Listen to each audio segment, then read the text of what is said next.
Light is a wimpy loser who dreams of becoming an S-rank adventurer, but only has a useless farming skill. However, after he trains and develops the ability of acquiring new overpowered skills, he becomes the strongest and rizzes up all the baddies of the kingdom. Before becoming the strongest, Light was on his way to the fruit-eating ceremony. In this world, skill fruits grant random abilities to those who eat them, and today was the day when Light will acquire his skill. He tells Lena, his childhood friend, that he hopes to get an overpowered skill to become a S-class adventurer to conquer dungeons, while Lena mentions that she wants any skill that allows her to be by Light's side. When they arrived at the church, they were addressed by the Holy Sister. She told them that eating one fruit grants special skills, but warned that eating a second one would lead to death, and Lena was the first person to select a fruit. The moment she ate it, she felt her body being enveloped by heat before it began glowing. The Holy Sister became extremely happy when she saw Lena's skill was the Sword Saint skill. The skill was extremely rare, and those who had acquired it in the past always went down in history as great adventurers. And after Light congratulated Lena, he stepped up to eat his rip-off devil fruit, feeling good about his chances. Unfortunately for him, it seemed he was the butt of an extreme joke between the plot gods because the skill he received was the Fruit Master skill, a skill that is only useful for being a farmer and absolutely useless as an adventurer. Light immediately became depressed, so to cheer him up, Lena told him that she would become a fruit farmer and that they would build a plantation together. Hearing this, the Holy Sister became annoyed and told Lena that no sausage was worth throwing her great future away for. Leaving no room for arguments, she said Lena would move to the Holy City immediately to begin her journey as an adventurer and took her away. 3 months later, Light had gotten used to life as a skill fruit farmer, and one afternoon, on his way back from selling his produce, he saw an announcement that Lena had been promoted to an S rank. This just made it very clear to Light that he and Lena were now worlds apart, but he wasn't completely discouraged and went to the woods to train. It turned out that since that day, he'd been training in preparation for becoming an adventurer, but no matter what he did, his sword skills hadn't improved. Feeling disappointed once again, Light lay on the ground and began drowning in his sorrows, but his solo pity party was interrupted by Ayla, the young girl who had been thrust into his care by the village chief. Ayla gave him some water and informed him that dinner was ready, so he got up and they returned home to eat. While eating, he instructed her not to touch the skill fruits he'd harvested, but Ayla said his instructions had come late and admitted that she'd used some of them to prepare their dinner. Immediately, Light began tweaking as he was sure that he was going to hang with Rengoku. However, when he didn't croak after the familiar hotness spread around his body, he became surprised. While he was attempting to figure out what happened, Ayla was hit with the same sensation, and after it passed, she discovered that she developed the skill of reading people's skills. She told Light that his Fruit Master skill made him immune to the poison of the second fruit, and added that he had a new skill called Sword God. So he rushed out of the house to test it out and was left feeling like Zoro and Mihawk combined when he cut a tree stump in half. The next day, he took the first step to become an adventurer by going to the guild with Ayla to register. However, he got into a disagreement with a pompous idiot named Jean, who accused Light of bumping into him and began mocking him for having the Cabbage Man skill. Light didn't try to clap back because he figured that trading words with Jean would make his IQ dip like the latest meme coin, so he decided to leave, and that pissed Jean off. When he tried to attack Light, the farmer easily defended himself, which surprised everyone, but Jean claimed he'd gone easy on him so he wouldn't lose face in front of everyone. He then left with his friends to go on a quest, and since Light had also gotten one, he told Ayla it was time to go. Shortly after, they arrived on the outskirts of the city, where the slime monsters they were supposed to hunt resided, and Light was hyped. When they encountered the monster, Ayla used her skill and learned that the slime had a higher defense than a regular one, so Light decided that a sneak attack would be best. However, the slime sensed him almost immediately, so he pulled out his sword and attacked it, cutting it in half with a single strike. He then asked Ayla to cut a piece of the slime's body as proof for the guild, and after she did, they heard a scream and went to investigate. What they found was Jean and his friends about to get pounded by an ogre, so he called out to them to ask if they were okay. Once Jean saw that it was Light, he decided he would sacrifice him and began running towards them with his friends while the ogre chased them. As soon as they ran past Light and Ayla, the ogre turned its attention to them, but Light wasn't afraid. He channeled energy into his sword and then lunged at the monster, cutting it down with a move he called Demon Slash. As he and Ayla began celebrating his first big victory, Jean and his band of cowards watched them from their hiding spot and wondered if they had just met an overpowered protagonist. Later that day, when they returned to the guild, Light presented the ogre's horn to the receptionist, who didn't believe he'd defeated the monster until Jean's friends vouched for him. While waiting for her to bring out his reward, Sacred, Lena's adventuring party arrived, so he pushed his way through the crowd and tried to speak to her, but she surprised him by saying she didn't know who he was. However, later that day, while Light and Ayla were having lunch at a restaurant, Lena came to meet them. She asked Light what he'd been doing at the guild, and he proudly stated that he and Ayla had become adventurers. He then explained what had led to it, and Lena expressed happiness for him, saying that he could finally fulfill his dreams. Feeling good about himself, Light told her to watch her back, because he was coming in hot. Lena's expression suddenly changed when he shifted the topic to her party. When he asked why that was, she revealed that Sacred was no better than the Seven. However, unlike Starlight, she'd been forced by the Holy Sister to join the team. Light then told Lena that she could join his party since being in Sacred made her miserable, but she refused, saying she was fine. Light then pointed out that if she was truly fine, she wouldn't be crying, so she got up and left since she didn't know how to explain things. Later on, when Light and Ayla returned to the guild to collect their reward, Ayla noticed that Light wasn't in his usual cheerful mood. When she questioned him about it, he admitted that he was worried about Lena, so she suggested that he go speak with Grouse. The man was in the premium lounge telling stories of his heroism to two thirsty girls from his fan club, but he was suddenly interrupted by a receptionist. She informed him that complaints had been made against his party by the locals of the area they went to help because the fire they used had dried up the reservoir. Grouse said that the complaints were irrelevant because they had only been doing their job and told her to send the people away. Just then, Light walked in and demanded that Grouse let Lena leave his party. Assuming Light was one of those guys simping over Lena, Grouse ordered him to be thrown out, saying that his aura of insignificance was stinking up the place. Ayla rushed to speak to Light after he was kicked out, and as he was assuring her that he was fine, Jean's friends approached them.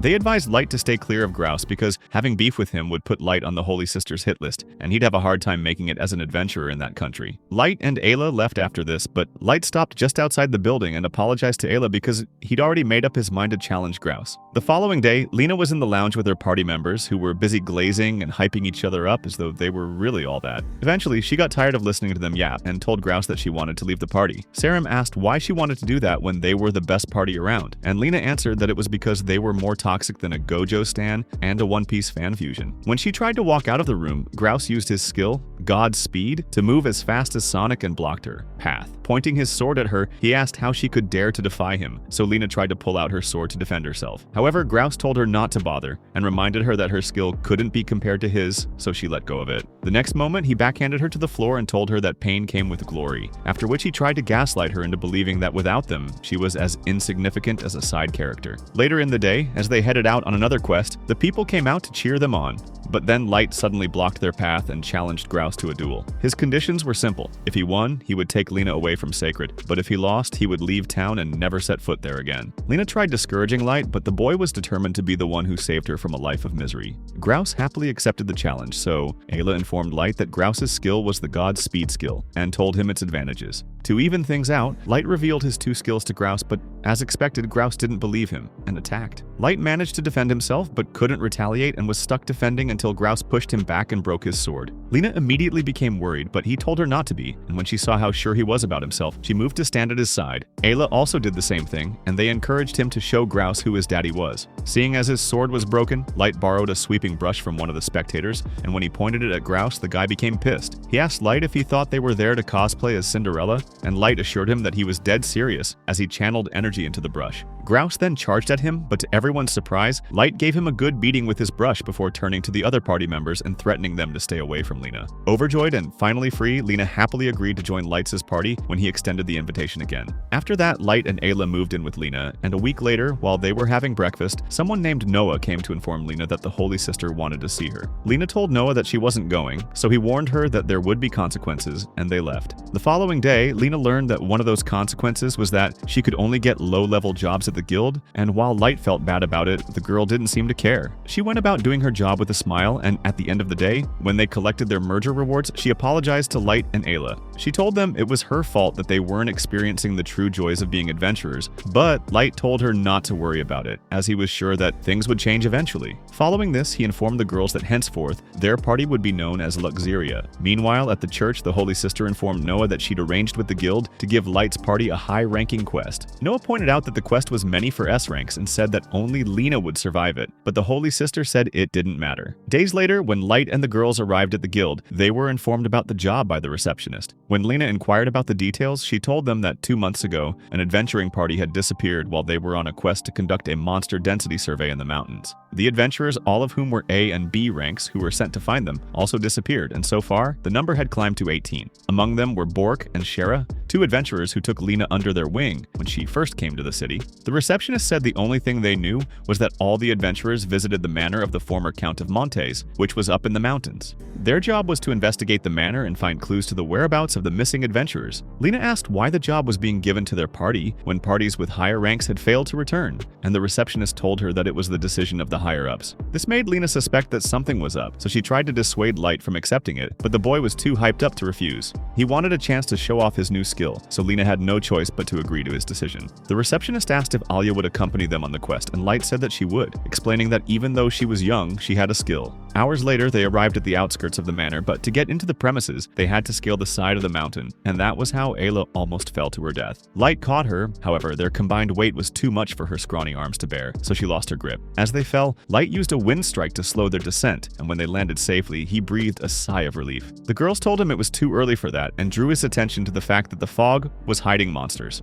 Without a second thought, he cut down one of them, but Lena called out to him to stop and asked him to do a double take. After he did, Light realized that the monsters were people, and Ayla confirmed that they were in the Walking Dead universe, so she warned them to avoid getting bitten. She also confirmed that the undead all had skills, and Lena said she was sure they were the missing adventurers. This revelation made Light hesitant to attack the zombies, but Lena stepped in and told him that slaying them was the only way to set their souls free. She then proposed that they head inside to check for survivors, but were greeted by more undead. Lena immediately began fighting her way through, and after admiring her skills for a bit, Light jumped in to help. While they fought, Ayla watched from a safe distance, but the undead noticed her and tried to attack her, so Lena came to her rescue. Light praised Lena for her precision, and Lena said it was because she'd been in more battles than she could count. Ayla then thanked Lena for saving her, and also sang her praises like Light had done, making Lena blush. Watching them made Light resolve to be more attentive, so that Ayla didn't get hurt in the future. But the next moment, a thought crossed his mind. He pointed out to Lena that the report said there were 18 missing adventurers, but since arriving at the manor, they had fought more than 18 undead, which was strange. Lena agreed, but said it was probably because the other undead were the ones who turned the adventurers to their nakamas. Light argued that it didn't make any sense for the undead to be roaming around like it was a cursed Halloween night, and said that something was going on. To get to the bottom of it, he proposed that they explore the manor more, and the girls agreed. Unknown to them, there was a mysterious person dancing alone in the ballroom room, and she wondered out loud what kind of song Light would like to die to. As Light and the girls made their way around the manor, they encountered more undead, but as they fought them, they noted that they were more coordinated. Curious, Ayla used her appraisal skill and learned that this group of zombies were under someone's control. When she informed Light, he looked around and spotted some threads which were connected to the zombies. Ayla confirmed that the threads were transmitting magic power into the zombies, so the group decided to follow them to find who the culprit was. The threads led them to the ballroom, where the mysterious lady welcomed them and introduced herself as Drat. After she could finish giving them her Villian calling card, Light took a defensive stance, but she laughed and drew more undead to her side. Ayla then appraised her and told Light that she was a necromancer who could use the skills of the undead she controlled. She then set some zombies on them, but Light got rid of them and demanded to know why she was after him. She explained that she was only following orders, and that's when it dawned on him that the quest had been a giant trap the whole time. Lena started questioning her about who she worked for, but Drat wasn't interested in talking and set her puppets on them. The friends worked together to fight them off, but then Draena decided that she didn't want Lena helping Light anymore, so she isolated her by sending Brock and Shara after her. Lena struggled against them as she felt guilty about hurting the people who helped her, but eventually she did what needed to be done and cut them down. Before leaving, Brock and Shara appeared to Lena and told her that they were entrusting their dreams to her. On Light's side, he asked Ayla if necromancers could create an undead, and Ayla said no, so he asked where Drat was getting her supply of bodies from. To answer his question, Ayla said she'd do a deeper appraisal, but Drat heard this and tried to get her out of the way. Light quickly saved Ayla, and after calling Drat out for attacking a defenseless person, he asked Ayla to get on his back so he could focus better on fighting. Back on Lena's side, she kept fighting undead after undead, hoping to get back to Light and Ayla as soon as possible. At that time, Ayla was scanning through all the undead, trying to figure out which of them was the plug supplying Drat with the bodies. Since there were so many of them, she struggled with her task. So Light decided they needed aerial coverage and jumped to grab the chandelier. From there, Ayla scanned the sea of undead and, after a few seconds, discovered that it was the former Count of the manor. The man had a summoning skill, and Drat was using it to summon the dead bodies she was controlling. Aside from the Count, Drat also had a soul ripper under her control, and Ayla told Light that it could turn anyone it touched with its scythe or sludge into an undead. At that moment, the ripper aimed its sludge at them, so Light let go of the chandelier and dropped to the floor to avoid it. The ripper and the Count then went to stand beside Drat, who laughed and revealed that the ripper had been summoned by the Count before he died. This revelation helped Light piece things together, and he realized that it was because of the ripper that all the adventurers never returned. Curious, he wondered out loud what the reason was behind the Count summoning a ripper, and Drat filled him in. She said that the Count's skill was one of those skills people regarded as taboo, so he was shunned and mistreated. However, before then, he was hailed as a powerful hero and was loved by many until the people got it into their heads that his skill was a potential threat. Driven by fear, they accused him of treason, so he was forced to move away from the city and came to live in a remote manor in the mountains. Despite this, those who feared him sent a group of assassins disguised as adventurers after him, and when he realized that his life was in danger, he summoned the Ripper. Unfortunately, he couldn't control it, so he and everyone who set foot on the property were turned into the undead. Light found it hard to believe that the first batch of adventurers who came there were really assassins. But Drat was done telling him what she knew. When she set her puppets on him, Light didn't move to defend himself because everything he'd learned so far had left questions in his mind. He wondered if one day he'd end up like the Count, because with his Frumaster skill, he could eat an infinite number of skill fruits and gain more skills. Just as he wondered if the world would accept someone like that, he sensed the Ripper's sludge flying towards him, so he quickly jumped back.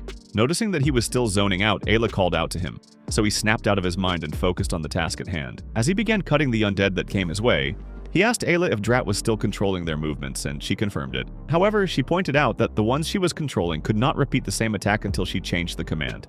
Drat heard what Ayla said, so she became annoyed and ordered her puppets to attack simultaneously. Light pretended to attack with his Surge Blade move, but then jumped at the last moment, catching Drat off guard. Before she could recover from the shock, Lena charged from behind and slashed the Ripper, while Light went after the Count.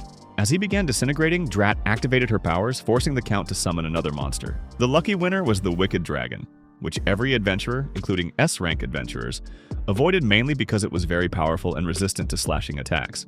Despite this, Light still charged at the dragon, trying to stab it, but his blade broke in half like a twig. The dragon then retaliated by breathing fire, so Light moved out of the way quickly because he was well aware that he didn't have Targaryen blood. As they pondered what to do about the dragon, Ayla suggested that Light eat a skill fruit and pulled one out of her bag, surprising Lena.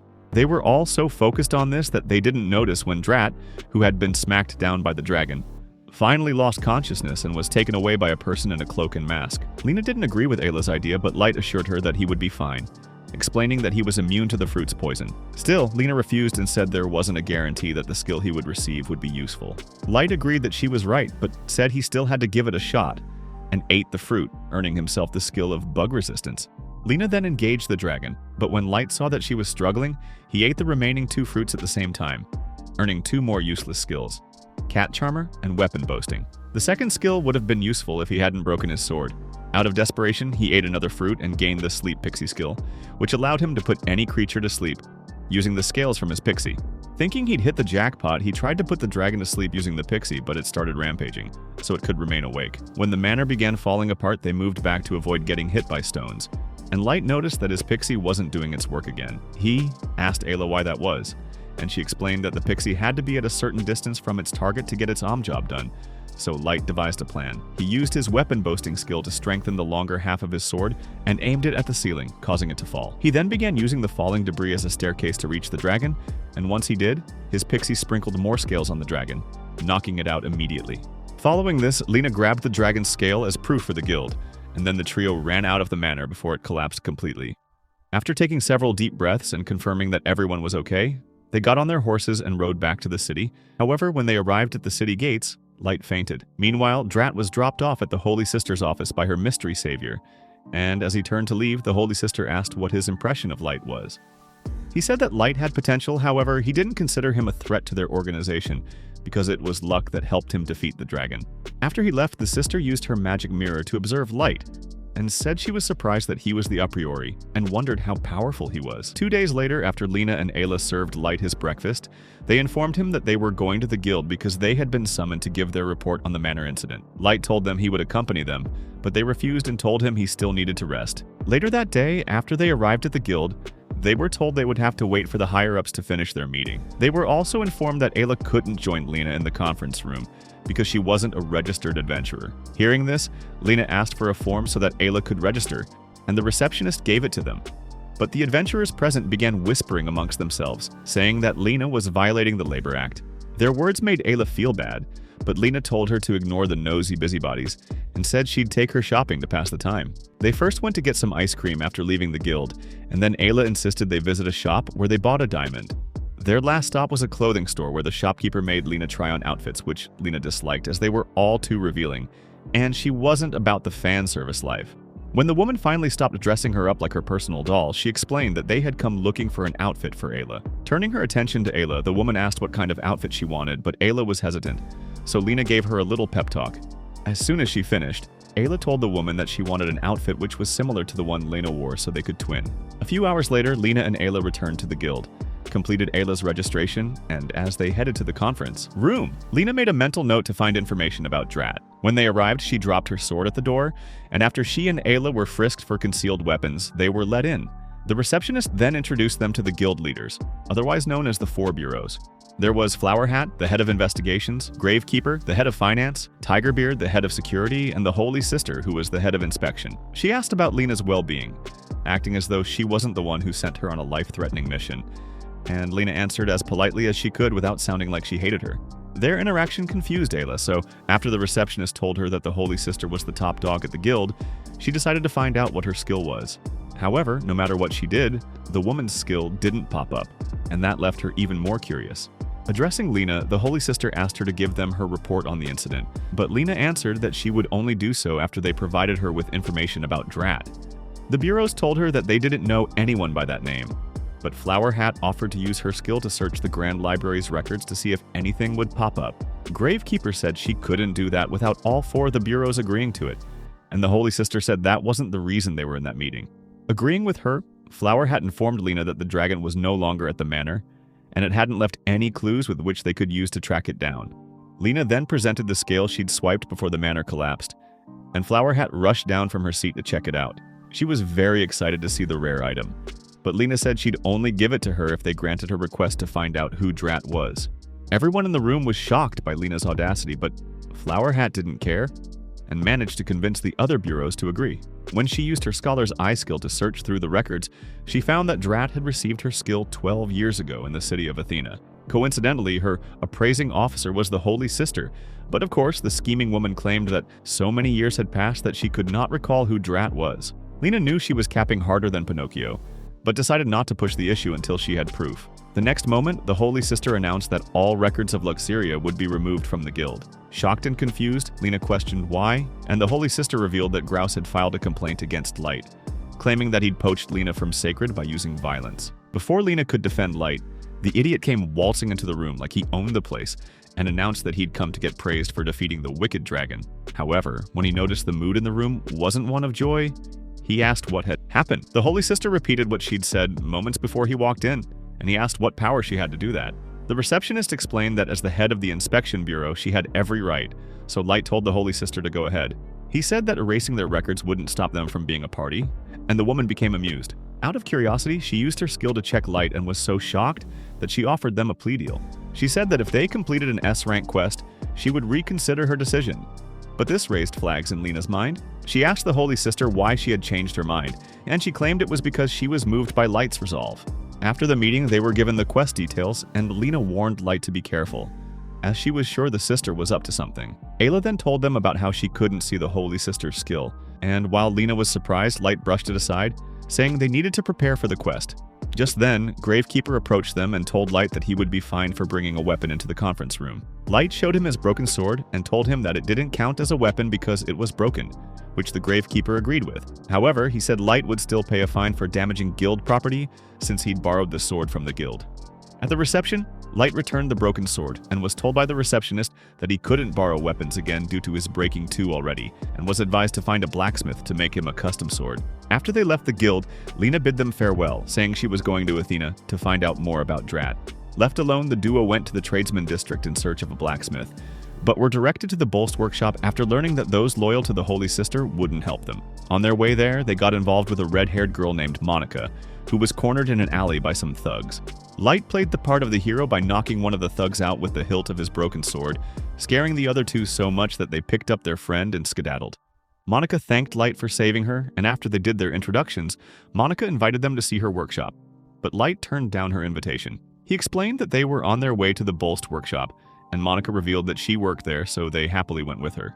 When they arrived, Monica proudly showcased her best work, a frying pan, which she swore to Light was a collector's item. Light was disappointed to say the least because he'd been expecting to see a shop full of weapons and not whatever this was. Looking around the shop, He noticed a hoe and asked Monica if she also made farming tools, to which she answered yes, and then quickly began crafting a pair of shears to prove it. Using her appraisal skill, Ayla learned that Monica's skill was called Super Forge, and it allowed her to give metal any property she so desired by striking it with a hammer. When the shears were finished, Monica handed them to Light and asked him to test them out by cutting a piece of firewood. Light thought her request was weird, but when he did it, he and Ayla were left shocked by how cleanly the shears split the wood. Light immediately declared that Monica was a legendary blacksmith and pleaded with her to make him a sword, but she refused, saying she disliked swords.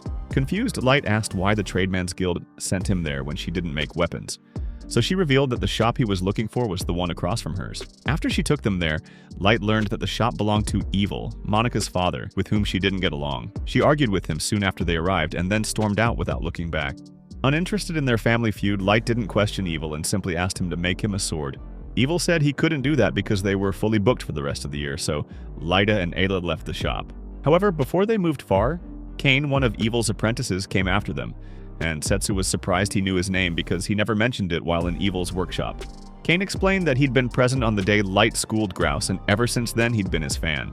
Light was delighted to meet him, but revealed that because of his actions on that day, the Holy Sister's fans had shunned him, refusing to even make him a sword. Kane then told him that Monica and Evil were the only blacksmiths in the city who didn't treat the old crone like a god. At the mention of the father-daughter duo, Lights asked Kane why they ran different shops when they worked in the same field. Kane explained that they used to work together until half a year ago, when Evil's mother died after the carriage she was traveling in was attacked by bandits. He said that when the bandits were caught, it was discovered that they had a sword which Monica had made. This discovery made Monica feel like it was her fault that her grandmother died, so ever since then, she had never made another sword again. From this, Light understood her hatred for swords, but not her animosity towards her father. Just as Kane was about to tell him that part of the story, two weapon merchants, Zamdo and Doug, approached them, asking for Evil. Light asked who they were, and Kane explained that they were their customers, so Zamdo introduced himself to Light.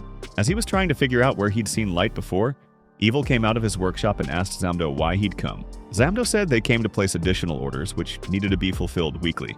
Kane complained that they already had a heavy workload, but Doug cut him off and said that if they wouldn't do it, they would take Monica and make her do it instead, because everyone knew her skill was better than all theirs combined. Knowing he was dead serious, Evil signed the contract, and after they left, Kane told Light that the only reason they did business with the merchants was because they always threatened Evil with Monica. However, Monica didn't know about this and always clashed with the old man, since she thought he was mass-producing weapons because he just wanted the money.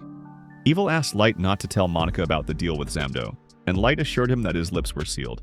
That night, Light and Ayla visited Monica and invited her to have dinner with them, which both surprised and pleased her. Meanwhile, Zamdo was at the church to see the Holy Sister, who summoned him to tell him that she would need more weapons soon.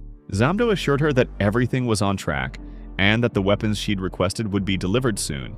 He then told her about meeting Light and said he was already making plans to capture and bring him to her. Later on, as Monica walked home from the restaurant, Doug approached her under the guise of wanting to discuss something, only to turn around and kidnap her. Not long after that, Kane went to find Light and informed him about Monica's kidnapping. He also showed him the note which had been left behind, asking that Light come to their underground warehouse alone if he wanted to get Monica back. Just then, Evil came out fully armed so he could go get his daughter back. But Light convinced him not to go and promised to return with Monica. Meanwhile, Monica woke up in the underground warehouse and tried to get out of her chains, but Doug told her it was a futile attempt. He also told her to relax, as she was just bait to lure Light to them, and said that once they had captured him, they would release her so she could start making weapons for them. He was still speaking when the door was suddenly knocked down, and Light walked into the room. Seeing as their guest of honor had arrived, Doug ordered that they release Taurus, their overly large bull. He also ordered his men to simultaneously attack Light, so that he wouldn't have time to defend himself, but Light didn't flinch. He simply summoned his pixie and put every one of them, including Taurus, to sleep, after which he released Monica and carried her back home.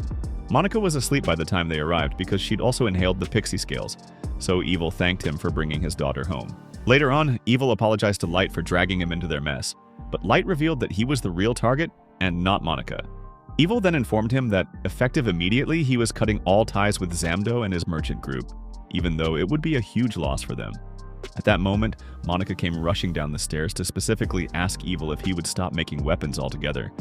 And Evil said no because closing down his shop was out of the question. This response annoyed Monica, so she asked if he was okay with the fact that his skill was being used for evil.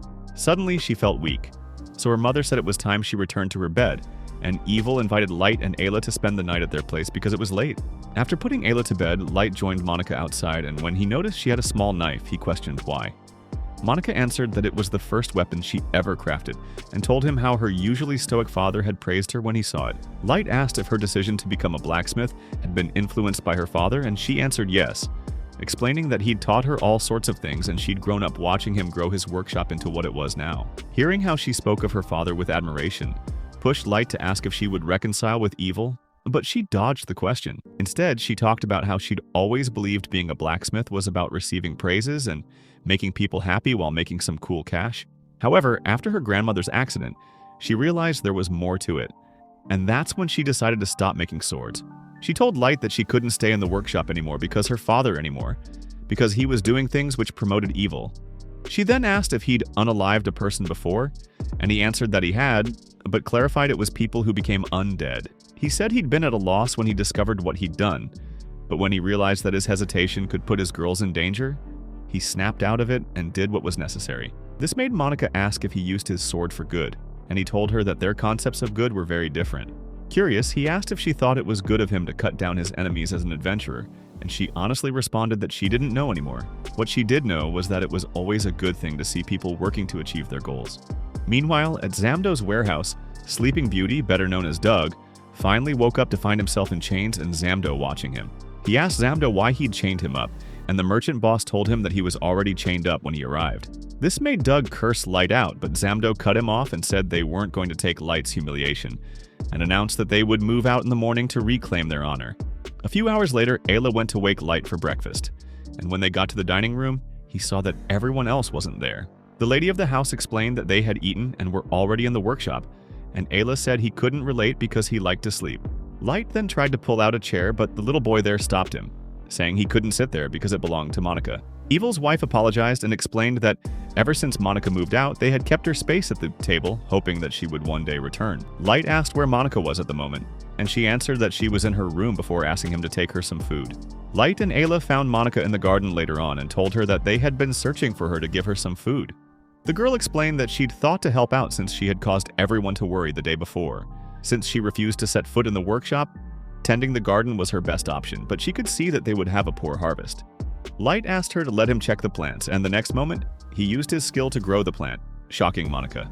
She pointed out that he'd used a different skill in the warehouse, so he revealed that he had multiple skills, which had her tweaking. Just then heard sounds of struggle and rushed to the workshop to find Evil and his apprentices, pinned down by Zamdo and his men. Monica demanded to know what Zamdo thought he was doing, and he answered that it was just some electroshock therapy before he zapped Evil again. He then suggested to Light that they go outside to settle the issue, and Light obliged him. When they got there, they stood watching each other, and Light summoned his pixie to do her thing, but Zamdo protected himself from her scales using a lightning barrier. After Light put his pixie away, Zamdo began trampling on one of the swords he had taken from the workshop, causing Monica to scream at him to stop. She said he was literally trampling on the blacksmith's work, but Zamdo didn't care, and said the swords were below standard. Light calmly asked him to take his foot off the weapon, and when he refused, he charged at him with his broken sword. Zamdo simply moved back, allowing Light to claim the sword before he started mocking him, saying he couldn't wield a sword. Light told him not to judge a book by its cover and then tried to attack him again, but the lightning barrier forced him back as Zamdo retaliated by shooting electrified balls at him. Light tried to swat them away, but he still got hit. So Monica had Ayla confirm what the balls were made of, and Ayla said iron. Immediately, Monica crafted something, and when she tossed it at Light for him to use and counter the balls, he was surprised to see that it was a frying pan. Even more surprising was the fact that it worked like a magnet, so she explained that she'd imbued the pan with the ability to attract iron. Zamdo commended her for her skill, but told her to watch, and the next moment, the pan began shocking Light as frying pans were good conductors of electricity. As soon as Light dropped the pan, Zamdo attacked him with the balls again, but Light didn't care, and continued fighting. Monica tried to get him to stop, but he refused, causing her to become conflicted because she knew his sword would break soon. She also knew that she needed to craft him a better sword, but her resolve was too strong for her to break, because of what happened to her grandma. However, when she saw that Zamdo was refusing to back down despite getting beaten badly, she changed her mind. Soon after she and Ayla rushed away, Zamdo produced a lightning sword, which Light's sword passed through because it had no body structure. Still, he refused to give up and charged at Zamdo again, sending him flying with a wind strike. This action pissed Zamdo off a lot, so he created a lightning beast, which charged at Light, and as Light tried to push it back, Zamdo struck him from behind with his lightning sword. Meanwhile, Monica and Ayla saw that Doug and some other guys were guarding Evil and his apprentices, so Monica came up with a plan. She asked Ayla if she had the shears she'd given her the day before, and after Ayla confirmed that she had them, Monica proceeded with her plan. She lured the guys guarding the workshop door away, allowing Ayla to sneak inside and cut Evil's chain with her shears. Unfortunately, her stealth skills were lacking, so she was noticed by Doug before she could free the apprentices. Back outside, Monica fooled her pursuers into stepping on copper plates, which she'd used her skill to make soft. Once they had sunk into it properly, she returned the copper to normal and left them unable to move as she rushed to the workshop. To her surprise, Doug was holding Ayla, and he threatened to harm her if Monica came forward, so the girl had to think of a solution fast. Looking around, she noticed a shiny rock lying on the table and immediately got an idea. Ayla saw what she was looking at and used her appraisal skill to find out what it was. So when Monica threw it, she quickly closed her eyes to avoid being blinded by the bright light.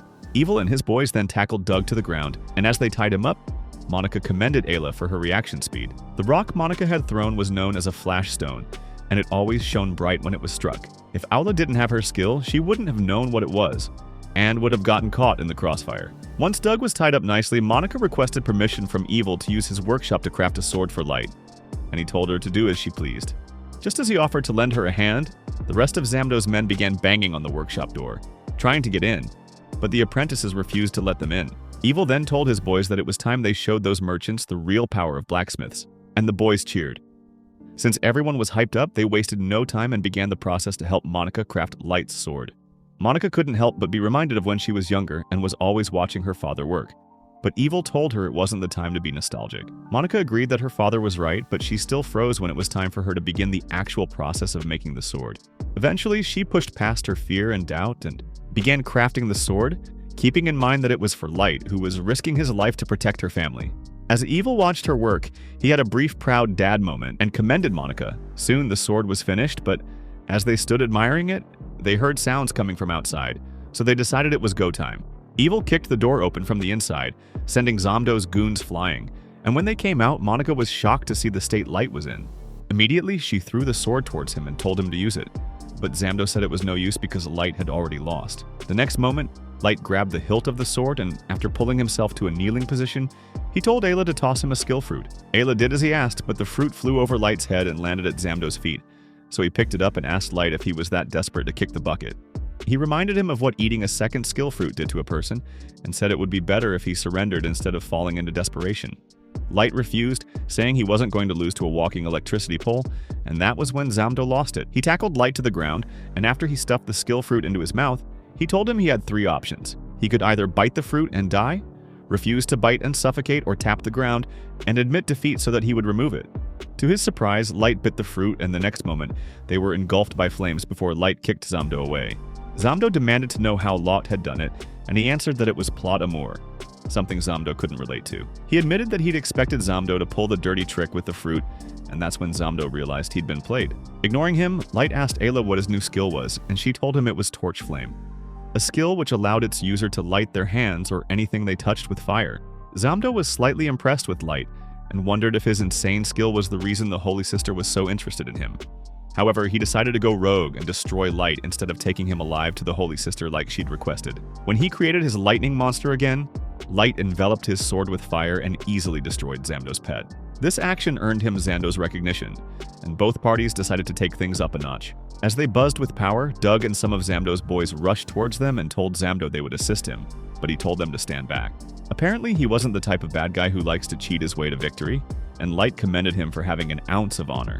The next moment, Zamdo summoned a lightning devil, so Light summoned a fire beast, shocking their spectators who wondered if Light's sword could withstand the heat. On the other hand, Monica was more worried about Light's safety, but Ayla assured her that Light would be fine, so she told him to give it his all. Following this, Light and Zamdo charged at each other, and the result of their epic clash was a bright light which enveloped them both. When the light disappeared, the devil and the beast were gone, but both guys remained unharmed. The only evidence that they even clashed was the fact that they were breathing as though they had run a marathon. But the next moment, Zamdo collapsed, making Light the winner. As Light held up his sword in a victory stance, it suddenly broke. Surprising him, he apologized to Monica, but she told him it was fine. Just then, Doug and the others tried to stir up more trouble and avenge their boss, but before they could do that, Tigerbeard and the members of the Security Bureau arrived to take them into custody. The old man apologized to Evil for arriving late and explained that someone had worked to keep him from finding out what was happening. Evil said it was okay as Light had been there to save them from Zamdo, but the next moment Light passed out and was caught by Tigerbeard, who still commended him for a job well done. Monica then fell to her knees in relief, and as Ayla started asking her questions about how she'd made the sword, a messenger bird arrived. The message it brought was from Lena, and she wrote in it that she would be arriving at Athena soon. It didn't take long for that to happen, and she resolved that she would find out everything she could about Drat, so she could protect her friends. When she entered the city, she was amazed by its beauty and nearly got swept up in the festivities after a bard placed a crown of flowers on her head. She had to remind herself that she was a woman on a mission, and as she walked around, the idea that the Holy Sister might have sent an assassin after her suddenly came to her mind. Making a mental note to be vigilant, she started asking questions about Drat, but once the people heard her name, they reacted like she'd spoken a curse. Soon, everyone began avoiding her, and as she wondered what it was about Drat that they feared, she noticed someone was watching her. Believing him to be the supposed assassin sent by the Holy Sister, Lena followed him. The girl was so focused on this task that she didn't stop to think that she might be walking into a trap until she followed the guy into an alley and realized he'd vanished. The next moment, she was tied up by vines, but she freed herself and then charged at her assailant. But he parried her strikes perfectly, making her realize that he was no small fry. Just as things were about to escalate, Flower Hat showed up and told them to knock it off, surprising Lena, who never expected to see the bureau head there. Going to stand near the guy, Flower Hat introduced him as Yuan, her assistant. Lena asked why they were in town, and Flower Hat answered that they had also come looking for Drat, as she was the only lead they had to the missing Wicked Dragon. She told Lena that her method of asking questions straight up was affecting their investigation, so they wanted her to stop, and as they began walking away, Lena called out to them, asking them to let her join them because she couldn't return home empty-handed. Flower Hat agreed to let her join them, but on the condition that she didn't question their methods, and Lena promised that she would. Yuan wasn't on board with this decision, but Flower Hat reminded him that Lena was the only one among them who had seen Drat's face, so it was best to keep her around. She then told Lena that they were going to get some food, but when they got to the restaurant, Lena realized they hadn't come for food. Flower Hat spoke to the owner using code, and they were shown to a door which led to a bar in the basement. A man, whom Lena learned was an informant, was seated at the bar, and after Yuan gave him the money they had agreed on, he began talking. He said that Drat was the daughter of a formerly prestigious family which fell into ruin because of her skill. She was just a young girl who loved to dance when she gained the necromancy skill, and coincidentally, her family began experiencing a series of unfortunate events around the same time. To make things worse, her mother suddenly died, so rumors began spreading that their family was cursed. This made Drat's father blame her taboo skill for their misfortune, and when he couldn't take it anymore, he disowned her and sent her to live alone in a villa. His actions were what encouraged the townspeople to begin shunning her and to label her as an ill-fated person. Lena was surprised by what she heard, and even more so when the man said that the only person who treated Drat as a person was the Holy Sister. Flower Hat asked where Drat currently was, and the man said it would cost them extra to get that information. Yuan reminded the man that the payment he received had covered everything, but the man claimed that the fee for Drat's location hadn't been discussed. The next moment, Yuan wrapped tightly with his vines, and as he held a knife to his neck, Lena tried to come to the man's defense, but Flower Hat stopped her, reminding her that she was only there because she agreed not to question their methods. The terrified man then told them that they would find Drat in the theater district, where she was preparing for the Dance of the Fairies, which would take place in 3 days. Later that day, as Lena and the others walked to the theater, Yuan told her why the dance was an important part of the town's festival. According to legend, 1,000 years ago, the Fairy King protected the lake from an army of monsters, and every year on its anniversary, the people performed a sacred dance ritual. It was believed that the purifying power of the Fairy Stone, which stood in the middle of the lake, protected the town from monster attacks. Those who were chosen to do the dance came from respective families, but this year Drat had also been chosen. Lena felt sorry that Drat had faced and was still facing discrimination, but they arrived at the theater. To be allowed in, they pretended to be the last group of dancers and musicians recently added to the performance. Once inside, they walked over to the main stage, and when Lena reacted to Drat dancing front and center, Yuan grabbed Drat with his vines to prevent her from running. Flower Hat then asked for the whereabouts of the Wicked Dragon, and she told them that she didn't know. Despite this, Flower Hat said she had to return to the Holy City with them for further questioning, and Drat started panicking. She pleaded with Flower Hat to wait until after the ritual in 2 days, but she refused, saying that time wasn't on their side. Seeing Drat's desperation, Lena tried to plead her case, but Flower Hat still refused to listen, and when Drat tried to break free, Yuan tightened his vines. This drew Lena's attention to her injured leg, and after much pondering, she decided to help Drat escape. Yuan tried to stop her, but Lena was quick, and they managed to get away from him in no time. However, Flower Hat wasn't worried, as she knew that they wouldn't leave town because Drat wanted to dance on the last day of the festival. That night, the bard Lena met when she arrived in the city ferried a couple to the middle of the lake to view the fairy stone. He told them of the legend that said one of the fairy king's subordinates was sealed inside the stone to maintain the peace of the city. The couple was so fascinated by the story that they didn't hear when the bard speculated what would happen if the stone were to crack. They then asked him to play them a tune, and as he began, the stone started glowing. At that time, Lena was being led by Drat to a rented property owned by her family when two kids ran up to them. The kids were fascinated by their outfits, and while Lena answered them politely, Drat was a bit indifferent, but the kids didn't mind. They told her that they were looking forward to watching her dance on the last day of the festival, and this shocked her. However, the nice feeling that came with it vanished the moment their parents rushed over to get their kids and told her to stay away from their kids. As they continued walking, a man suddenly rushed into the plaza and told everyone to run for their lives. The next moment, monsters descended on the plaza and chaos broke loose, so Lena swooped in and began slaying monsters while Drat wondered what had happened to the fairy stone. Just then, one of the kids who had been talking to them tripped and was about to get eaten by a monster, so Drat used her powers to control another dead monster to save the girl. She then asked the girl to get to safety, and as she ran into her mother's arms, the people around were surprised that Drat was trying to help them. Lena rushed to stand beside Drat, and that's when they noticed a small unicorn trying to protect a couple. After the couple escaped, the unicorn tried to challenge the monster but was smacked to the ground, so Lena rushed over to save it, ignoring Drat's warning to stay away. She grabbed the little guy and slayed the monster, but because she got carried away, she didn't notice that another one had shown up. Quickly, Drat used her skill to merge two dead monsters, creating one that could fly, and then used that monster to save Lena. She then scolded her for dropping her guard because she got distracted by a real-life My Little Pony. Lena agreed that she should have been more cautious, but said she just wanted to ensure that everyone around her was safe. Drat told her that it was the hero complex talking, but Lena pointed out that she had also saved people using her powers, and that shut her up. Just then, the little unicorn made a sound, drawing their attention to it, so Drat asked Lena if she'd seen a creature like that before. Lena said she hadn't, and said it was probably separated from its owner, but at that moment, the creature drew their attention to a cloud of miasma floating above them. From that cloud emerged a large monster which would have gone on a rampage if Yuan hadn't shown up and destroyed it, poison ivy style. When Flower Hat joined him, she addressed the people and told them to seek refuge in the cathedral at the center of the city. Lena asked why the cathedral, and she explained that it was equipped with an old defense mechanism, which could be used to deploy a barrier of light around and prevent the monsters from getting inside.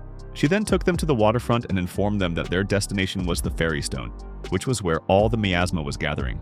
As they approached the center of the lake, Flower Hat told them that someone had reversed the Fairy Stone's power, which was why, instead of repelling monsters, it was attracting them instead. And since they don't know how to fix it, they would have to destroy the stone. Drat flared up after hearing this and said they couldn't destroy the 1,000-year-old treasure. Flower Hat pointed out that for someone who claimed to hate the city, she was being strangely loyal to it, and Drat replied that it wasn't loyalty. She explained that without the fairy stone, the dancers would lose their significance. Flower Hat acknowledged her grievances, but made it clear that if they didn't destroy the source, the monsters would keep coming. Just then, the bard spoke up from his place in the sky, and they realized that he was the reason everything was going south. He summoned another monster right in front of them, and this pissed Lena off, so she attacked the monster before doing the same to him. Yuan caught her with his vines before she could fall into the water, and when he deposited her back on the boat, they all saw that the bard had changed appearances. He then formally introduced himself as Argos and said that his mission was to eliminate everyone and take back the land. To show how serious he was, he created more portals, allowing more monsters and demons to cross into their world. When the monster attacked, Drat and Yuan moved to fight back, but Flower Hat told them that unless they destroyed the stone, the monsters would keep coming. Suddenly, the unicorn jumped out of the boat and created a crystal staircase leading to the top of the fairy stone, which had Lena questioning who it truly was. However, she got out of the boat and began climbing the stairs with him. When Argos saw this, he tried to stop them, but Flower Hat nicked his face with a spell, drawing his attention to her. In retaliation, he blasted the boat, making Lena worried, but Yuan assured her that Flower Hat was stronger than she appeared. True to his words, the boat resurfaced with the little woman, and she decided to show Argos the true power of knowledge. She hit him with spells she learned from the Grimomadia, a collection of forbidden books sealed beneath the holy city. While she did this, she called out to Lena to hurry up and destroy the fairy stone, but Lena hesitated, so she told her that it wasn't an order but a choice she had to make on her own. Thinking about what light would do, Lena turned to Drat and apologized, saying she would take responsibility for what would happen. Realizing there was no other choice, Drat didn't try to stop her, so Lena ran ahead and destroyed the stone with one strike. Argos admitted that he hadn't expected them to go through with it, but then told them that it wasn't over yet. The next moment, a bigger portal opened up, and from it emerged another wicked dragon, which began attacking the city. Fortunately, all the people were safe inside the cathedral, but that didn't mean they were in the clear yet, and Argos told them they would all perish together. As Drat began spiraling in fear, Lena stretched her hand for her to take and said they would protect the city together. Drat didn't miss how Lena's hands were shaking with fear, but she still took it, and told her that she hoped they didn't get cooked, literally. Flower Hat and Yuan worked together to finish off the remaining smaller monsters, but Flower Hat suddenly became weak. Yuan told her it was because she was overexerting herself by using Grimo Magia repeatedly, but Flower Hat said she couldn't stop because it was fun. Just then, Argos laughed, and the wicked dragon hit another part of the city, which caught fire immediately. Seeing this, Flower Hat called out to the girls, saying that the only way to save the city was to destroy the dragon, so Lena asked Drat to help her out. Realizing her plan, Drat asked Lena if she had a death wish, but Lena told her to trust that she could do it, so Drat didn't say anything else. She summoned the dead monsters to herself and merged them to create a kraken, which wrapped its tentacles around the dragon, holding it in place. Lena then charged at the dragon and sliced its throat, which didn't have any scales. Argos immediately started laughing again, and as everyone watched, the tentacles wrapped around the dragon melted away. Flower Hat recognized it as the effect of decay, and warned the girls not to touch the dragon lest they also melt away like wax. Drat's kraken was struck in the chest by the dragon's flames, and as it burned away, Argos told Lena that her sword couldn't hurt his pet. Before their very eyes, he merged with the dragon and declared that he would destroy all of them before the dragon attacked the city again. As Flower Hat observed the scene, she figured that Argos' skill was what helped him, so she searched her books to find out which skill it was. After learning it was a possession-type skill, she finally realized why Lena's attack had failed to eliminate the dragon. She told the girls that unless they eliminate Argos, the dragon would never die. Drat asked how they were supposed to do that when they couldn't get close to the dragon, and Lena said they would find an opening, but Flower Hat was busy wondering out loud, as a clear picture of how Argos had reversed the stone's power and summoned the monsters began forming in her mind. Realizing what was happening, Argos said he disliked book nerds and tried to take her out with the dragon's mist breath. Flower Hat countered the attack by unleashing the demon flame from the Book of Flames, but the flame wasn't strong enough to push back the dragon's breath, and she almost got fried. Fortunately, Yuan pulled her out of the line of fire in time and took her back to the riverbank, where they stood praying and hoping that the girls would emerge victorious. When the dragon released another blast, Drat used dead monsters to defend against it, but Argos wasn't about to back down. He initiated another attack, so Lena activated her defense barrier and did her best to push the blast back until she successfully diverted it away from the city and into the side of a mountain. However, she knew merely blocking the attacks wouldn't solve anything until both Argos and the dragon were gone. Thinking back to her fight with the first wicked dragon and how she failed to land a hit, Lena decided that this time she would prevail and that her sword would deliver the dragon to the other side. After activating her skill and enveloping herself in her energy, she looked defiantly at Argos, but the guy just laughed in the face of her so-called bravery. He said she had to be delusional if she truly believed that her weak sword and skill could do anything to harm him, and then set off another blast. Instead of shying away from it, Lena charged directly at it, not caring that she could die, but as fate would have it, the little unicorn came to her aid. It surrounded her in a glowing white light, and as she tried to figure out what was happening, its memories from 1,000 years, ego rushed into her mind. Lena saw how the battle between the fairies and the monsters went down, and how the king bestowed power on his people. From outside, all anyone could see was a ball of white light, and when it moved closer to the dragon's hand was suddenly cut off. The light soon faded, and in its place was Lena, who looked like she was the last member of the Winx Club. Drat recognized her transformation as the blessing of the fairies, and Flower Hat nearly lost her cool. Unaware of what was about to befall him, Argos told Lena that a stupid transformation wouldn't increase her chances of winning, and tried to attack her again. Before the dragon could finish charging up its breath, Lena swooped in and violated the anime power-up rule, slicing off its second hand. Seeing Lena go toe-to-toe with such a dangerous creature made Flower Hat so happy that she insisted that Yuan take her back so she could get a closer look. Meanwhile, Argos became enraged and began attacking without caution, but Lena remained calm and easily dodged the attacks before showing up in front of Argos and slapping some sense into him. Confused, he demanded to know how she was running circles around him when he'd merged with the most powerful being on the planet. When he didn't get an answer, he aimed the next blast at the cathedral, but Lena sliced it in half before it could destroy the place. She then landed on the dragon and slayed it by purifying it. shocking Argos, who hadn't ever thought his master plan would fail. As the dragon's body fell into the water, Dratana said she was glad that Lena had protected the unicorn in the stone. Meanwhile, Argos was busy lamenting his loss when Lena pointed her sword at him and demanded that he tell her everything he knew. As he stared at her, he wondered if the Holy Sister had used him as a pawn, and since all the signs pointed in that direction, he decided it was time he left before he became a casualty in her twisted game. He vanished before Lena could cut him down, and almost immediately Lena returned to normal. When she noticed the little unicorn, she recalled how it had helped her, and was just thanking it when Drat landed behind her. Flower Hat and Yuan also arrived, and then Flower Hat used magic to heal Lena and Drat before she began geeking out about how that was the best fantasy fight she'd ever witnessed. She also said she'd made the right choice by betting on them and told them that Yuan had doubted them from the start. Drat said it was all Lena, but Lena said she couldn't have done it without Drat and the little unicorn, and thanked Drat for all her help. However, she apologized to Flower Hat for letting Argos escape, and the little woman told her that it couldn't have been helped. She then showed them the item Argos had left behind, which was an ancient talisman with patterns that possessed a similar effect to a skill. It was what Argos had used to reverse the purifying power of the fairy stone and to summon the monsters to the city. Since she'd found it, Flower Hat said she was going to keep it and began acting like the talisman was the ring, and she was Smiggles screaming, "My precious." Ignoring her weird behavior, Lena asked if they had anything else to worry about, and Flower Hat said no, although she admitted to being curious about the power that Lena had used to defeat Argos. Lena told her that it was the unicorn who granted her the power, but Drat said her explanation sounded like something straight out of a fairy tale. Suddenly, the fairy stone behind them began to glow, and from it emerged an illusion of the fairy king, who introduced himself as Obel. Flower Hat was beyond hyped to be in the presence of a legendary king, and began asking him questions like she worked for a gossip magazine. Surprisingly, he answered her questions until Drat interrupted him to ask if he had been the one to bestow the blessing of the fairies on Lena, and he answered that it wasn't him. However, he revealed that the power had come from Sirendoros, the unicorn who was sealed inside the fairy stone. He said that after the war, the land was badly affected, so to heal it, the unicorn had volunteered to be sealed away in the fairy stone. He had been there for 1,000 years until he sensed what was about to happen, and sent out the little unicorn to find someone to help protect the city. Obel then thanked them for driving the monsters away again and keeping the land safe, and then revealed that the unicorn would soon disappear. He said he would also disappear with his old friend, and asked that they do the dance of the fairies so that they may see it one last time.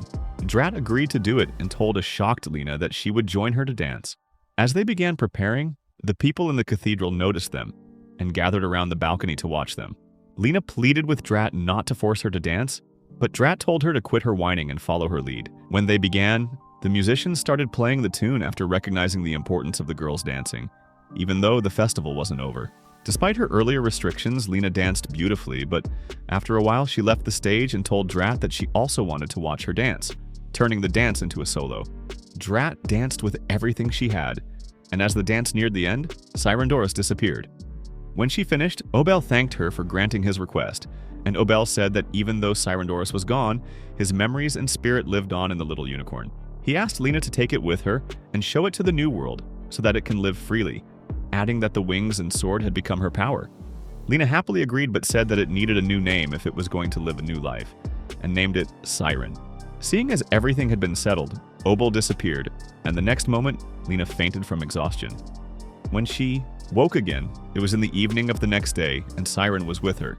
Stepping out of her room, she found Flower Hat, Drat, and Yuan in the living room, and asked where they were. Flower said they were in a hotel and was the one who let her know that she'd been asleep for almost an entire day.